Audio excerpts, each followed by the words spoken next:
Hadiah Lebaran, Gubernur hapus tunggakan kendaraan.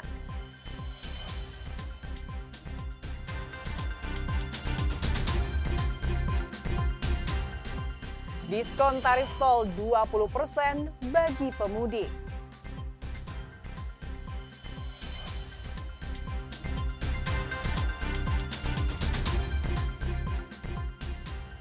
Menteri Pariwisata tinjau lokasi wisata di Bandung.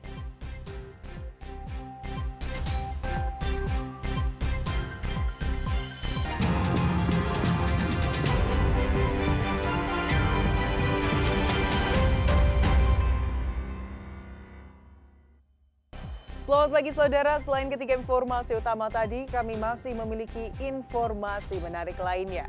Saya Fida Alatas akan menemani Anda dengan berita independen, terpercaya.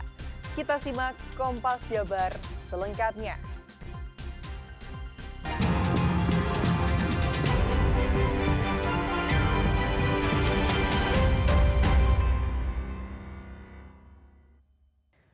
Saudara, kita awali Kompas Jabar hari ini. Pemprov Jabar beri hadiah Lebaran bagi masyarakat Jawa Barat. Hadiah tersebut berupa penghapusan denda dan tunggakan pajak kendaraan bermotor di Jawa Barat.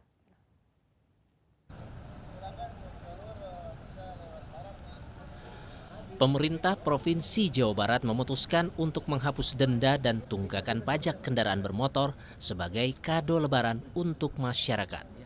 Gubernur Jawa Barat Deddy Mulyadi mengatakan kebijakan ini diberlakukan untuk membantu warga yang tidak mampu membayar pajak di tahun sebelumnya. Berdasarkan data pemerintah, ada sekitar 6 juta wajib pajak yang menunggak di Jawa Barat. Kebijakan penghapusan denda dan tunggakan pajak ini berlaku mulai 20 Maret 2025 hingga 6 Juni 2025. Masyarakat hanya perlu membayar pajak kendaraan untuk tahun 2025 agar tunggakan di tahun-tahun sebelumnya dihapus. Logikanya jangan potensinya kehilangan, Pak. Mendapatkan yang baru. Kenapa? Orang tidak mau bayar pajak berikutnya karena dia nggak bisa bayar pajak yang tunggakan 2 juta. Dia tidak bisa bayar yang 2 juta. Makin gede hutangnya. Tapi kalau yang 2 juta dipotong, dia bisa bayar yang besoknya 250.000. Kita pengen nungguin orang bayar 3 juta dalam impian atau nungguin 250.000 tunai. Dari sisi ekonomi lebih baik dapat uang fresh yang 250.000 dibanding nungguin yang 3 juta ke belakang dibayar. Ada berapa potensi wajib pajak yang terjadi? Kayak kalau keterangannya kan hampir 6 juta. Iya, makanya kan saya ngambilnya nggak tinggi-tinggi. Udah deh, daripada mikirin yang puluhan triliun itu, gitu kan, atau belasan triliun, lebih baik mikir sederhana aja. Sederhana, misalnya tahun ini kalau 6 juta bayar rata-rata 250.000, itu kan sudah lumayan tuh, 1,3 triliun tuh. 1,3 triliun nanti untuk meningkatkan infrastruktur jalan, kan berjalan pembangunan ini.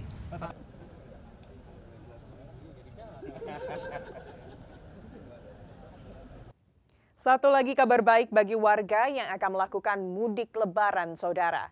Diskon tarif tol sebesar 20% akan diberikan bagi pemudik yang menggunakan jasa tol.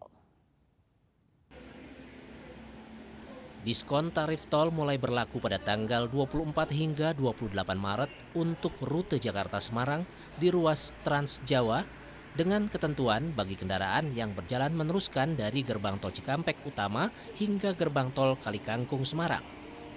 Selain itu, beberapa ruas tol fungsional akan dioperasikan tanpa tarif berdasarkan diskresi kepolisian. Salah satunya adalah tol Japek Selatan. Diskon tarif tol ini diberikan sebagai stimulus bagi pemudik agar perjalanan lebih nyaman dan merata, sehingga bisa mengurangi kepadatan pada puncak arus mudik yang diprediksi akan terjadi pada 3 hari sebelum Lebaran. Dan juga dari kami memberikan stimulus dalam rangka periode Lebaran tahun 2025, yaitu potongan tarif tol. Potongan tarif tol ini akan kami jelaskan nanti di slide berikutnya, namun untuk di awal kami perlu beritahukan itu terjadi di tanggal 24 Maret sampai dengan tanggal 28 Maret jam 5 pagi. Jadi kami Jasa Marga Trans Jawa Tol sebagai bagian dari Jasa Marga Group memberikan 4 hari potongan tarif tol dari Jakarta Cikampek dari Jakarta Cikampek, MBZ gitu ya, termasuk juga nanti dari Palikanci, Semarang habis sampai dengan Kali Kangkung. Hari Raya Idul Fitri 1446 Hijriah diperkirakan jatuh pada 31 Maret dan 1 April 2025 berdasarkan kalender Hijriah Kementerian Agama.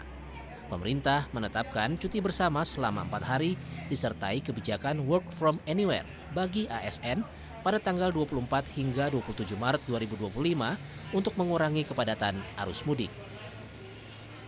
Adi Wahadi, Kompas TV, Karawang, Jawa Barat.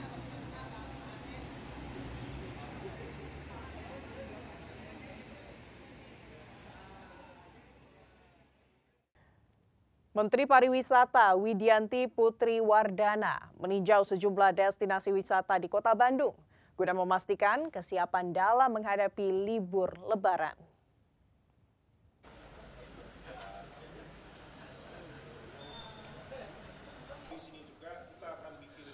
Didampingi Wali Kota Bandung Muhammad Farhan serta Kepala Dinas Pariwisata Provinsi Jawa Barat Beni Bahtiar. Dalam kunjungannya ke Kota Bandung, Menteri Pariwisata Widianti Putri Wardana mengunjungi sejumlah tempat wisata. Lokasi pertama yang dikunjungi adalah kampus serta Hotel Politeknik Pariwisata NHI yang berada di kawasan Setiabudi Bandung. Setelah itu dilanjutkan ke Rumah Batik Komar di Jalan Cigadung, dan dalam kesempatan tersebut Widya berkeliling dan mencoba ikut membatik. Setelah itu, Menteri Pariwisata Widianti Putri berkunjung ke Rumah Seni Ropih di Jalan Braga. Widianti menanyakan kesiapan pemerintah Kota Bandung dalam menghadapi libur Lebaran 2025, terutama terkait kemacetan di kawasan wisata, seperti di Asia Afrika dan Jalan Braga. Berbincang-bincang mengenai persiapan Bandung untuk menerima wisatawan saat Lebaran. Tadi sudah dari Politeknik Pariwisata melihat-lihat kelas dan bersama mahasiswa.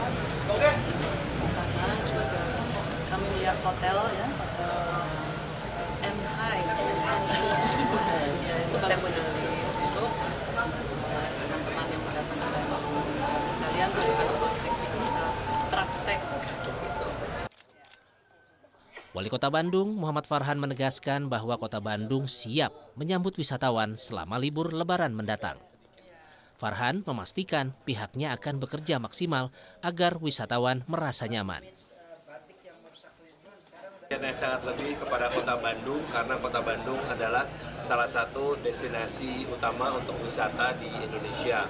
Nah, kami akan bekerja sekeras mungkin untuk memastikan bahwa kedatangan wisatawan baik mancanegara maupun Nusantara, baik yang tujuannya hanya wisata maupun sekalian mudik ke Kota Bandung di masa libur Lebaran, itu akan mendapatkan experience yang terbaik.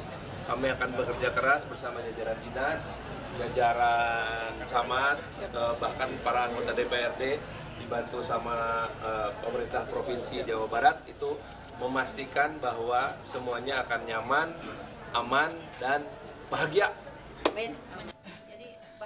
Menpar Widianti Putri menilai potensi pariwisata di Bandung sudah siap untuk naik kelas menjadi destinasi internasional. Diharapkan didukung dengan infrastruktur yang memadai. Sunandar, Kompas TV, Bandung, Jawa Barat.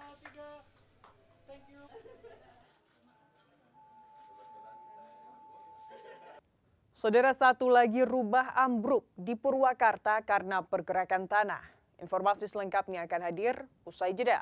Tetaplah di Kompas Jabar.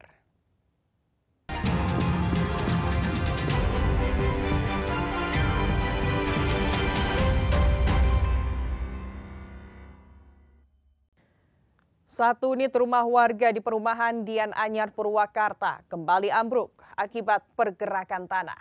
Pemilik rumah yang melihat bangunan rumahnya luluh lantah jatuh pingsan.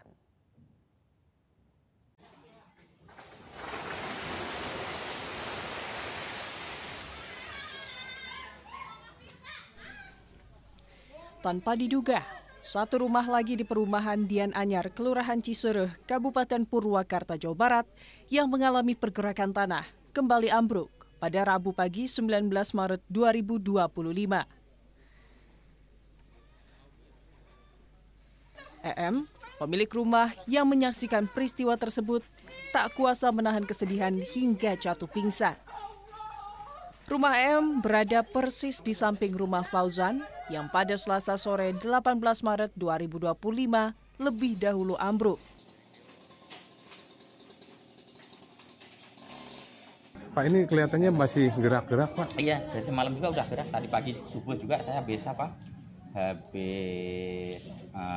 sahur itu turun. Itu semalam itu jam 12 belum setinggi itu turunnya, Pak.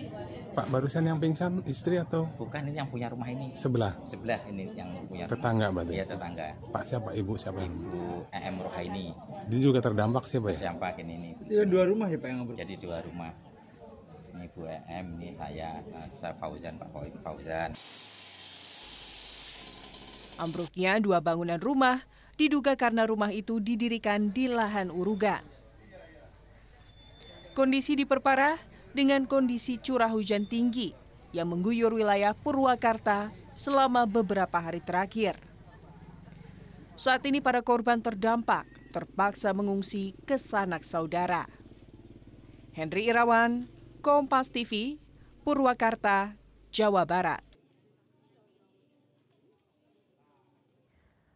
Sementara itu, saudara, warga berdesakan antre sembako murah yang digelar oleh Dinas Perdagangan Provinsi Jawa Barat di kantor Kecamatan Gedebage, Kota Bandung. Mereka bahkan rela antre hingga berjam-jam.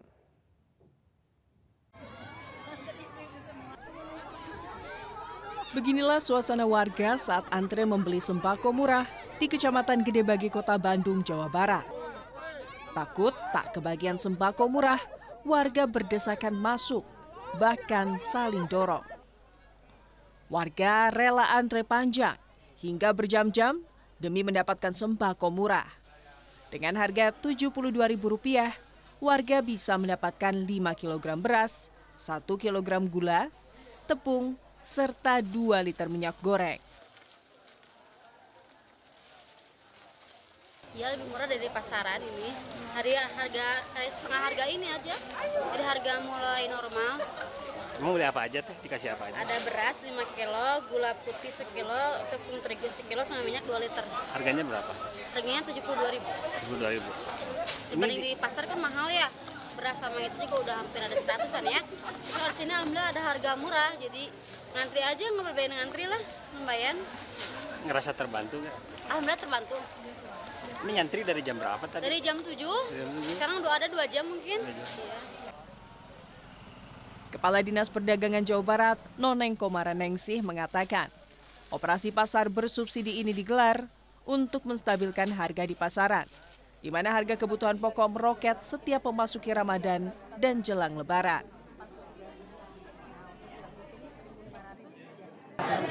Dengan adanya OPAD, masyarakat merasa lebih tenang karena dari empiris yang kita terima, kita lihat dalam beberapa tahun belakang adalah menciptakan rasa tenang pada masyarakat sehingga tidak ada lagi panik atau pembeli yang biasanya mengakibatkan adanya paketnya.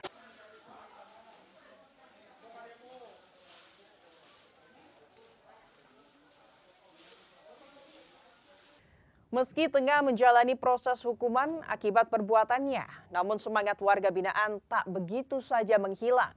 Tembok penjara yang membatasi mereka seolah tak berarti untuk mereka tetap berkarya. Seperti yang terlihat di Lapas Kelas 2A Perempuan Sukamiskin Bandung. Antusias warga binaan terlihat saat mengikuti pelatihan menggambar membuat pola batik.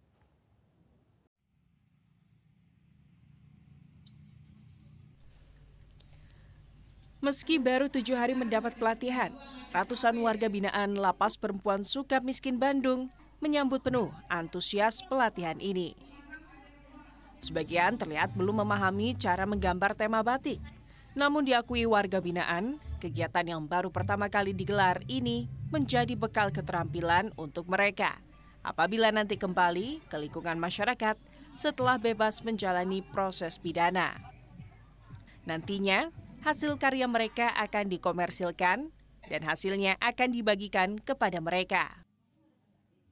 untuk pembinaan kemandirian yang kita laksanakan, yaitu pelatihan membatik yang baru sekitar 7 atau 8 hari ini dilaksanakan. Tujuannya sebenarnya untuk memberikan bekal keterampilan kepada warga binaan. Jadi harapannya setelah warga binaan ini kembali ke masyarakat telah memiliki bekal keterampilan yang pada akhirnya nanti dapat dimanfaatkan untuk meningkatkan kesejahteraan mereka. Namanya excited sih, cuman nggak pede aja, pasti banyak saingannya kan, pasti banyak yang lebih bagus, cuman jadi pengalaman aja nantinya.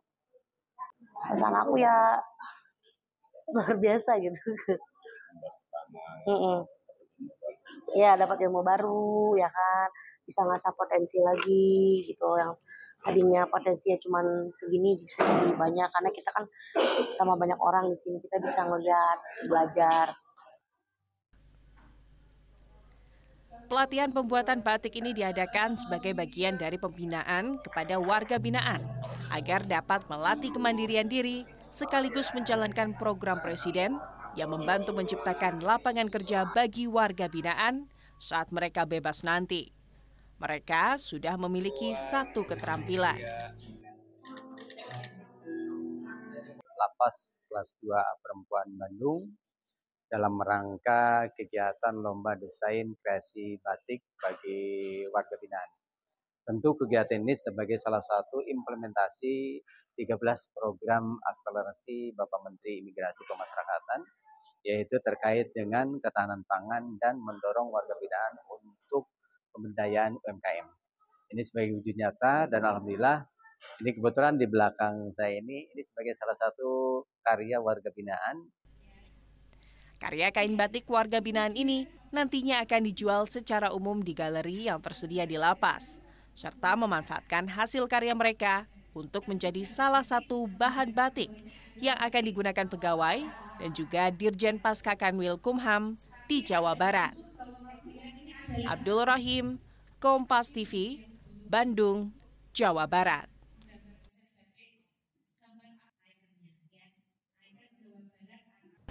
Saudara, dengan berakhir informasi tadi sekaligus mengakhiri Kompas Jabar episode hari ini. Saya Fidalatas beserta kru yang bertugas mengucapkan terima kasih dan sampai jumpa.